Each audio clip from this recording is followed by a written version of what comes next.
Hello students, आज हम लोग बीएससी फर्स्ट ईयर में मैथमेटिक्स में टेक्नामेट्री के अंतर्गत सेकेंड चैप्टर पढ़ने जा रहे हैं, जिसका नाम है logarithm and other inverse function of complex quantities. ठीक, पहला चैप्टर कंप्लीट हो चुका है। जिन बच्चों ने बाद में चैनल को ज्वाइन किया हो वो प्लेलिस्ट में जाकर टेक्नामेट्री के नाम से वो एक प्लेलिस्ट बनी है, उसमें जाकर जो है वो फर्स्ट चैप्टर के जो है वो वीडियो देख सकते हैं। आज से हम लोग सेकेंड चैप्टर स्टार्ट करने जा रहे हैं, तो चलिए इसको हम लोग पढ़ते हैं।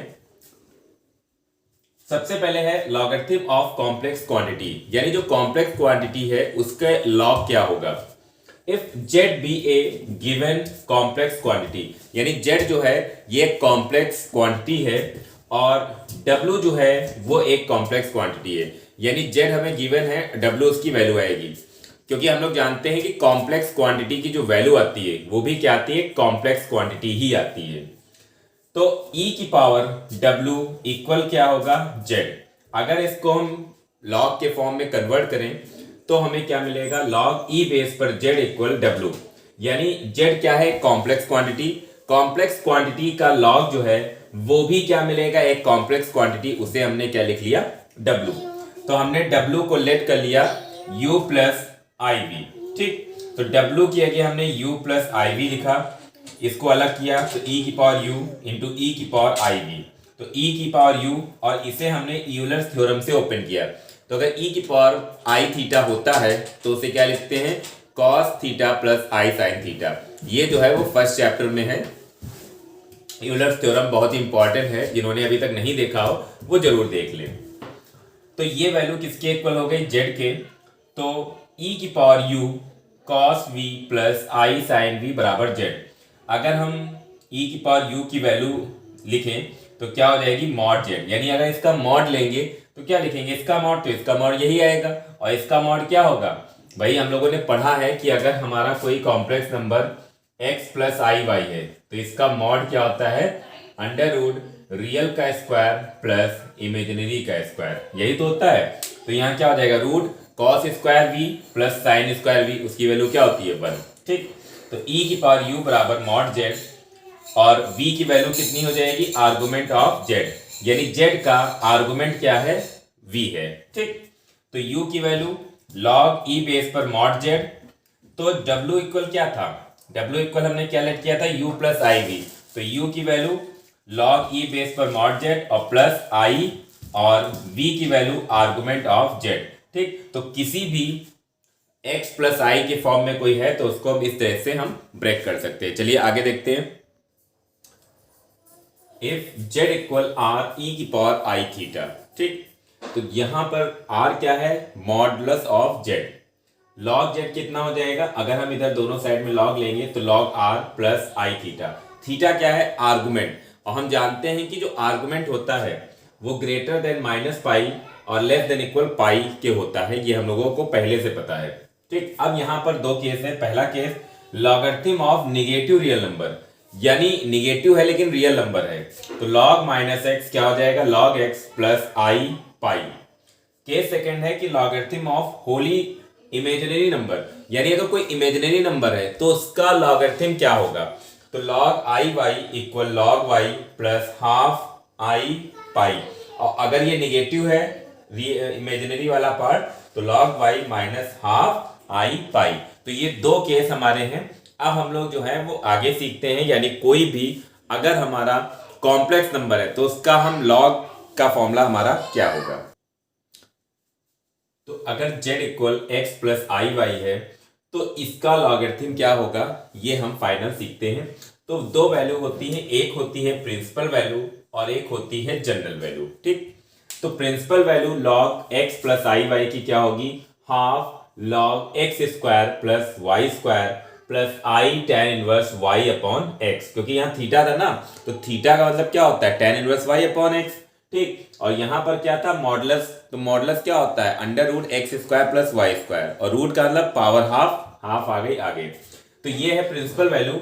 और अगर जनरल वैल्यू है तो यहाँ पर i tan inverse y upon x। ठीक, तो i कॉमन रहेगा और 2n पाई इसमें ऐड हो जाएगा, 2n पाई, ये ध्यान रखें कि अगर 2n पाई, जैसे कभी कभी प्रूफ पूछा जाता है तो उसमें 2n पाई दिख रहा होता है, तो 2n पाई का मतलब है कि हम जनरल वैल्यू का फॉर्मूला लगाएंगे। ठीक, तो ये दो फॉर्मूले हमारे हो गए, इसी पर सारी पहली एक्सरसाइज बेस है। ठीक, प्रूफ दैट, प्रूफ करना है। क्वेश्चन अब देखते हैं। log i equal I pi 2n plus half.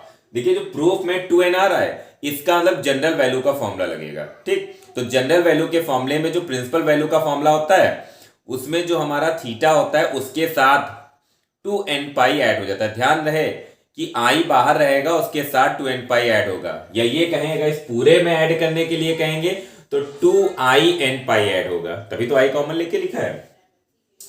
तो log i, तो यहां पर क्या है, इसको अगर हम लिखेंगे i को तो क्या लिखेंगे 0 प्लस 1i, तो x प्लस आई वाई होता है।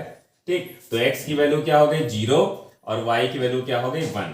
क्योंकि जनरल फॉर्मूले में दिख रहा है n आ रहा है, तो हम इस फॉर्मूले में वैल्यू रखेंगे। तो log i equal half log x के आगे 0 y के आगे 1 यानी log 1 प्लस i 2n पाई, यहां पर वैल्यू रखेंगे तो क्या आएगी tan इनवर्स 1/0 इनफाइनाइट यानी पाई बाई 2। log 1 क्या होता है 0 होता है, यहां पाई हमने कॉमन ले लिया और हमारा राइट हैंड साइड प्रूफ हो गई। तो पहली एक्सरसाइज के लिए ये फॉर्मूले जो हैं वो हमारे बेसिक हैं। ठीक है, तो और क्वेश्चन इस पे हम लोग देखते हैं। तो नेक्स्ट क्वेश्चन हमारा यहां पर है, find the principal and general value of log -1 plus i. ठीक, तो इसकी दोनों वैल्यू जो है वो हमें फाइंड करनी है, प्रिंसिपल वैल्यू भी और जनरल वैल्यू भी। ठीक, तो अभी हम लोगों ने देखा कि log x प्लस आई वाई, इसकी प्रिंसिपल वैल्यू ये होती है। ठीक, तो हम सबसे पहले प्रिंसिपल वैल्यू निकालेंगे।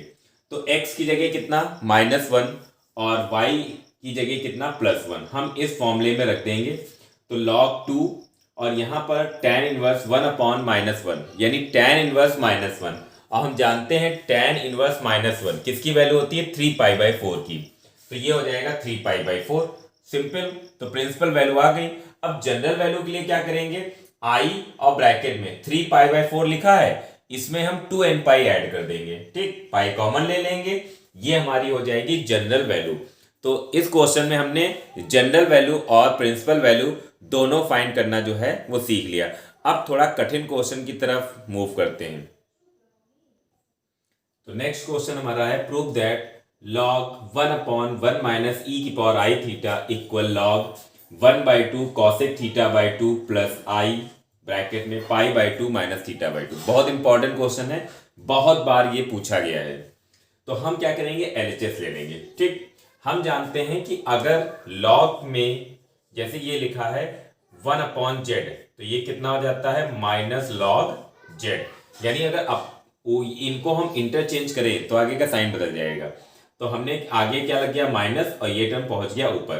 फिर e की पावर आई थीटा यानी यूलर्स फॉर्मूले से हमने इसको ओपन किया cos theta plus i sine theta, लेकिन माइनस है इसलिए दोनों टर्म क्या है कि हो गए माइनस के। अब cos थीटा का वो फॉर्मूला जिससे 1 कैंसिल हो, तो 1 - 2 साइन स्क्वायर थीटा होगा क्योंकि यहाँ माइनस लिखा है, और साइन थीटा को भी 2 sin theta by 2 cos theta by 2 में ब्रेक करेंगे। -1 + 1 कैंसिल हो गए, इन दोनों में कॉमन मिला 2 sin थीटा बाई 2, ब्रैकेट में ये बचा log a इंटू बी का फॉर्मूला लगाया, तो log a plus log b, लेकिन आगे माइनस लगा है इसलिए माइनस लगा। ठीक, अब देखिए इस साइन को हमने cos में चेंज किया, तो इसे क्या लिख सकते हैं cos π/2 minus theta by 2 minus i, इसे हमने क्या किया साइन में चेंज किया। क्यों, क्योंकि यूलर्स फॉर्मूला जो होता है उसमें आई के साथ साइन होता है और रियल वाला कॉस होता है, इसलिए। अब ये माइनस अगर हटाएंगे तो ये चीज फिर पलट जाएगी, तो 1/2 हो जाएगा और साइन को पलटेंगे तो कॉसेक हो जाएगा। ठीक, ये फॉर्मूला हो गया e की पावर और जो एंगल है आई π/2 माइनस थीटा का। अगर लॉग के आगे e लगा है तो दोनों हट जाते हैं, जो e की पावर में है वो बचता है, यही हमारे राइट हैंड साइड थी। तो बहुत इंपॉर्टेंट क्वेश्चन है। ठीक, और लेकिन इजी है अगर हमें फॉर्मूला आता है और लगाने का तरीका आता है। ठीक, आप लोग इसका स्क्रीनशॉट ले लीजिए, फिर अगला क्वेश्चन देखते हैं। तो अगला क्वेश्चन हमारा है, प्रूव दैट tan ब्रैकेट में i log a minus B upon a plus B equal 2ab upon a square minus B square. ठीक, तो हम लेट कर लेते हैं a की वैल्यू r cos theta and b की वैल्यू r sin थीटा। क्यों? क्योंकि b i के साथ है और जो i के साथ होता है वो हमेशा साइन में ही उसको हम ब्रेक करते हैं। तो अगर r sin थीटा को r cos थीटा से डिवाइड करेंगे तो tan थीटा मिलेगा और बराबर क्या मिलेगा, b अपॉन a। ठीक, अब हम इतने की वैल्यू अलग से निकालेंगे, a और b की वैल्यू रखी, r कॉमन लिया, कैंसिल। ये फॉर्मूला किसका है, यूलर्स थ्योरम से, e की पावर माइनस आई थीटा का और ये है e की पावर आई थीटा का। इसको ऊपर ले गए तो माइनस आई थीटा और माइनस आई थीटा पहले से है e की पावर माइनस 2i थीटा। ठीक, अब हमने LHS लिया, इसकी वैल्यू हमने ये रखी। अभी बताया कि लॉग के साथ अगर e लिखा है तो लॉग e हट जाता है और ये बचता है, तो i के साथ ये बचेगा। इसकी मल्टीप्लाई करी, आई स्क्वायर की वैल्यू 1 रख दी, -1, तो tan 2 थीटा। और tan 2 थीटा का फॉर्मूला क्या होता है, 2 tan theta upon 1 minus tan square theta. और tan थीटा की वैल्यू कितनी निकाली, b अपॉन a। यहाँ b upon a tan theta की वैल्यू रखी, कैलकुलेट किया, कितना आ गया, 2ab upon a square minus b square. ठीक, तो बहुत ही आसान क्वेश्चन था और बहुत ज्यादा बार ये भी क्वेश्चन जो है वो पूछा गया है। आई होप कि आप सबको अच्छी तरह से समझ में आया होगा। तो जो हमारा पहला टॉपिक था इसमें सेकेंड चैप्टर में, यानी कोई भी अगर हमारा कॉम्प्लेक्स नंबर है, कोई भी कॉम्प्लेक्स नंबर है तो उसके जो लॉग होगा उसके हमने फॉर्मूले पढ़े और उस पर बेस हम लोगों ने उसका पूरा कॉन्सेप्ट सीखा और उस पर बेस कुछ क्वेश्चंस हमने सॉल्व किए जो कि बहुत ही ज़्यादा इम्पॉर्टेंट है। अब अगले वीडियो में जो है वो हम लोग सीखेंगे कि अगर कोई कॉम्प्लेक्स नंबर है और उसकी पावर भी कॉम्प्लेक्स नंबर है तो उसको हम कैसे जो है वो सॉल्व करेंगे, लेकिन जो पीछे के फॉर्मूले हैं वो हमें जरूर आने चाहिए। तो जिन्होंने अभी तक पिछले वीडियो नहीं देखे हों वो प्लेलिस्ट में जाके पिछले वीडियो जो है BSc फर्स्ट ईयर मैथमेटिक्स के नाम से फोल्डर है, उससे सारे वीडियो जो हैं वो देख सकते हैं। और आप इसी तरह से चैनल पे बने रहें ताकि जो भी वीडियो आए वो आप तक जल्दी पहुंच जाए और आपको घर बैठकर भी अच्छी शिक्षा जो है वो प्राप्त होती रहे।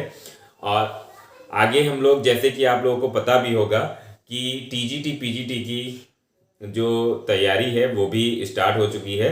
तो जो छात्र ऐसे हैं जो TGT PGT की तैयारी कर रहे हैं या उनके जान परिचित में कोई कर रहा है तो उसको जो है वो सजेस्ट कर सकते हैं कि वो हमारे साथ जुड़े और TGT PGT की तैयारी जो है वो करे।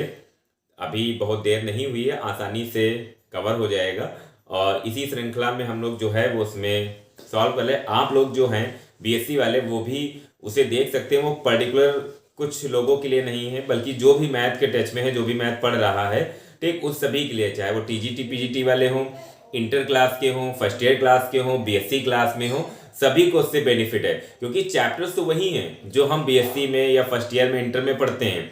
ठीक, थोड़ा अलग तरीके के क्वेश्चन हमको मिलेंगे, हमारी भी तैयारी होगी। खासकर जो बच्चे इंटर में हैं और वो आगे जो है वो कंपटीशन में बैठने आ रहे हैं, कोई बीटेक करेगा या कोई NDA करेगा, तो उसमें जो एंट्रेंस होता है उसमें इंटर लेवल और थोड़ा सा अपर लेवल के क्वेश्चन आते हैं। तो जो TGT PGT में क्वेश्चन आते हैं वो उसी लेवल के होते हैं, इसलिए सभी लोग वो वीडियो जो हैं वो देख सकते हैं। और धन्यवाद।